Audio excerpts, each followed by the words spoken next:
옛날 옛적 광활한 대나무 숲의 고장인 담양에 신령한 산이 있었다. 그곳은 주민들 사이에서 백로산이라 불리며 숭배받던 산이었다. 이 산의 가장 높은 봉우리에는 신령한 기운이 깃들어 있었고 산신각이 그 중심에 자리하고 있었다. 백로산신각에는 전설적인 이야기가 전해 내려왔다. 수백 년 전 담양은 유난히 가뭄이 잦았다. 푸른 대나무 숲이란 이름이 무색할 정도로 메마른 땅이 드러났고 주민들은 농사에 큰 어려움을 겪고 있었다.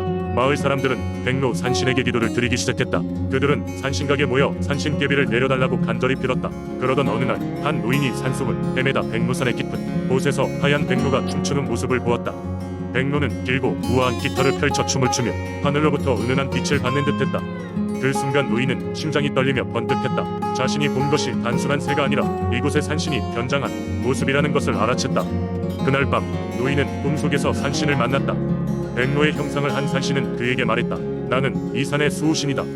너희들이 나를 존중하고 따르며 마음을 모은다면 풍년과 평화를 약속하겠다.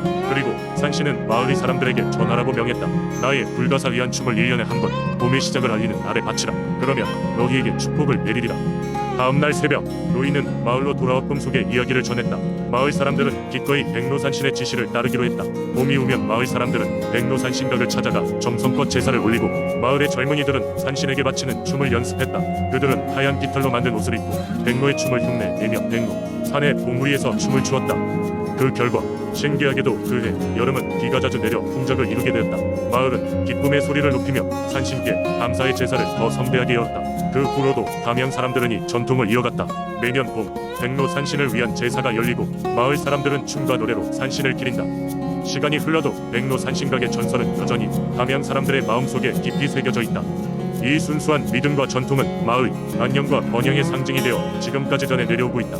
두 번째 이야기. 옛날 제주도에는 바다와 밀접한 관계를 맺고 살아가는 사람들이 있었다. 그들 중에는 매일 파도를 가르며 바다로 나아가는 한 어부가 있었다.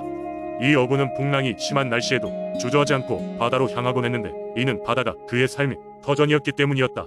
그러나 바다는 언제나 잔잔하지 않았다. 어느 날 하늘은 회색 구름으로 뒤덮이고 강한 바람이 몰아치기 시작했다. 평소보다 더욱 심한 폭풍우 속에서 바다로 나간 어부는 불안한 마음을 감추지 못했다. 벌써 바닷물은 크게 요동치며 그의 배를 휩쓸어버리려 하고 있었다. 그러나 그는 그동안 수없이 많은 폭풍을 경험한 터라 극복할 수 있다고 믿었다. 점점 더 어두워지는 하늘 아래서 그는 고통스럽게 물고기를 잡아들이며 하루를 견뎌내고 있었다. 하지만 운명이란 예측할 수 없는 법이다. 갑자기 엄청난 크기의 파도가 그의 배를 덮쳤다. 어부는 그 충격에 물속으로 휘말려 들어갔고 바다 한가운데로 빨려 들어가게 되었다. 절망적으로 어우적거리던 순간 그는 기이한 무언가를 느꼈다. 바로 그때였다. 그의 눈앞에 물속에서 형체가 뚜렷한 누군가가 나타났다. 그것은 바로 용왕이었다. 용왕은 어부에게 잠시 안정을 찾게 해주었고 그에게 큰일 날 뻔했다고 말했다. 어부는 놀란 마음으로 용왕을 바라보았다. 그전까지 용왕에 대한 얘기는 단지 전설에 불과하다고 생각했던 그였다. 용왕은 자신이 왜 그에게 나타났는지 설명하기 시작했다. 바다를 사랑하며 자연을 존중하는 마음을 가진 사람들만이 용왕의 인도를 받을 수 있다는 것이다. 용왕은 어부에게 바다의 위험성을 주의하라고 경고하면서 안전한 땅으로 되돌려주었다. 어부는 용왕에게 깊은 감사를 표하며 다시 무사히 집으로 돌아갈 수 있었다. 그 후로 어부는 바다에 나갈 때마다 용왕에게 감사의 기도를 드리며 신중하게 바다를 대하게 되었다. 마을 사람들은 어부의 이야기를 듣고 바다를 두려워하기보다는 존경의 마음을 가지게 되었다. 이 이야기는 오늘날까지도 제주도 사람들 사이에서 전해 내려오며 그들은 바다에 나갈 때마다 용왕에게 안전한 항해를 기원하곤 한다. 용왕과의 인연은 어부만이 아니라 이 지역의 모든 사람들과 자연을 섬기며 살아가는 삶의 지혜가 되었다. 세 번째 이야기. 옛날 옛적 대구 지역에는 팔공산이라는 거대한 산이 있었다. 이 산은 사람들에게 풍요로운 곡식과 맑은 물을 제공하며 많은 이들의 삶을 지탱하는 중요한 역할을 했다.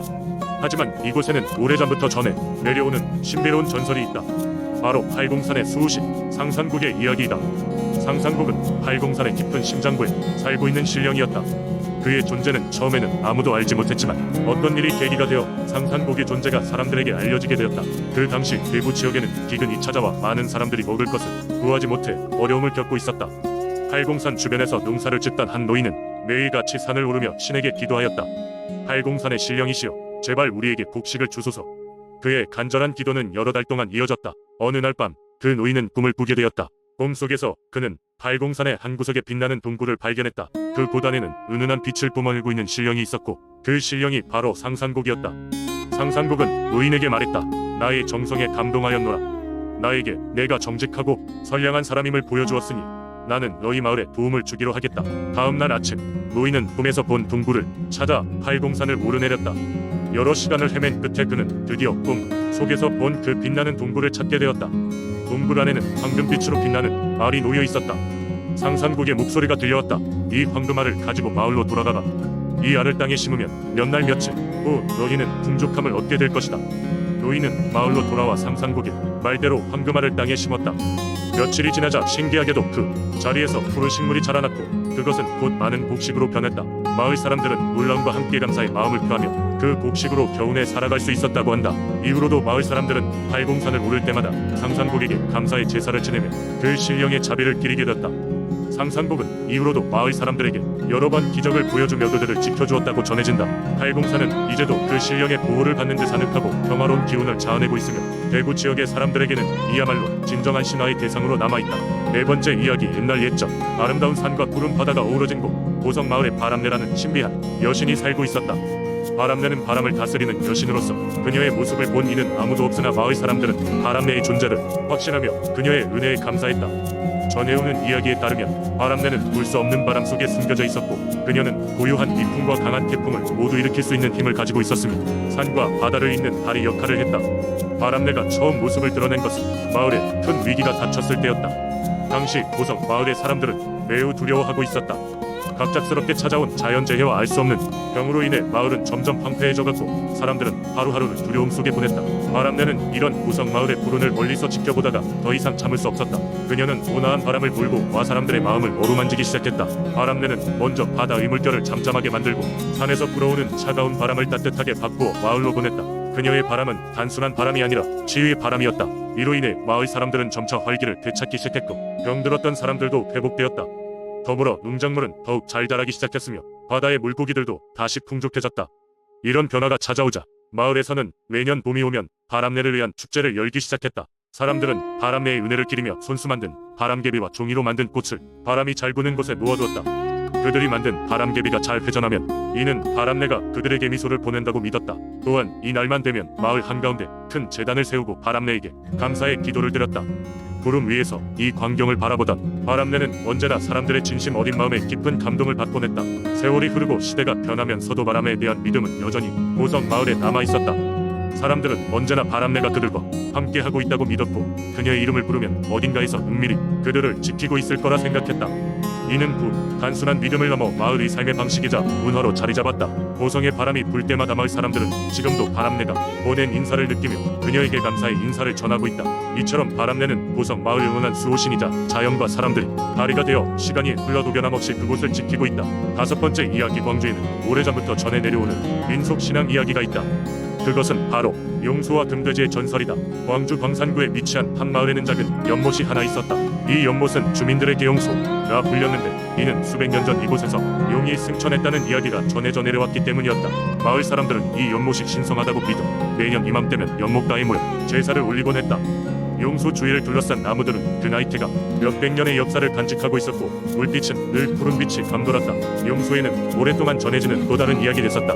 바로 연못 속에 금돼지가 산다는 이야기였다. 전해지는 바에 따르면 아주 오래전에 어느 부유한 농부가 그만 신에게 바쳐야 할 재물을 잊고 말았다. 이에 화가 난 신은 농부의 가장 귀중한 돼지를 연못 속으로 데려갔는데 그 돼지가 금으로 변해 용소를 지키게 되었다는 것이다. 마을 사람들은 이 금돼지가 비가 많이 오는 여름철이면 연못 밖으로 나와 마을을 돌며 곡식과 과일을 지켜준다고 믿었다. 설화에 따르면 금돼지가 마을을 돌면 그 해는 풍년이 든다고 했다. 그래서 서늘한 여름밤이면 마을 아이들은 용소 근처에 모여 금돼지를 기다리곤 했다. 용소가 촉촉한 공기를 품어내며 쉬이 바람을 내뿜는 도중 아이들은 서로에게 말했다. 혹시 금돼지를 본다면 내게도 말해줘. 그리고 내 바람을 담은 손무리를 사로잡아 용소에 띄울래. 해마다 이어진 제사와 축제는 마을 공동체의 끈끈한 유대감을 강화했다. 사람들이 용소에 모여 노래하고 춤을 추며 용소와 금돼지를 기념했다. 그 해에 농사가 잘 되면 어른들은 아이들에게 말하곤 했다. 금돼지가 우리 마을을 축복했구나. 하지만 시대가 변함에 따라 이 이야기를 믿는 사람들은 점점 줄어들었다. 도시화의 바람과 함께 마을은 점점 변해갔고 용소 주위에는 현대식 건물들이 세워지기 시작했다. 젊은 사람들은 더 이상 금돼지의 이야기를 들려주지 않았고 점차 이곳의 전설도 잊혀져 갔다. 그러던 어느 해 갑자기 심한 폭우가 내려 마을이 위기에 처했을 때 신기하게도 용소의 수위가 줄어드는 일이 발생했다. 마을 사람들은 이를 두고 금돼지가 우리를 지켜주고 있다 고 말했다. 이 일을 계기로 사람들은 용수와 금돼지의 전설을 다시금 떠올리기 시작했다. 마을은 오래된 이야기를 보존하기 위해 연례축제를 부활시켰고 어린아이들에게 이 전설을 이야기하는 시간을 가졌다.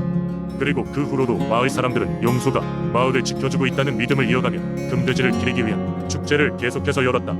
광주의 용수와 금돼지 전설은 여전히 많은 이들에게 소중한 이야기로 남아있으며 마을의 역사를 담고 있는 상징으로서 사람들의 가슴에 깊이 남아있다.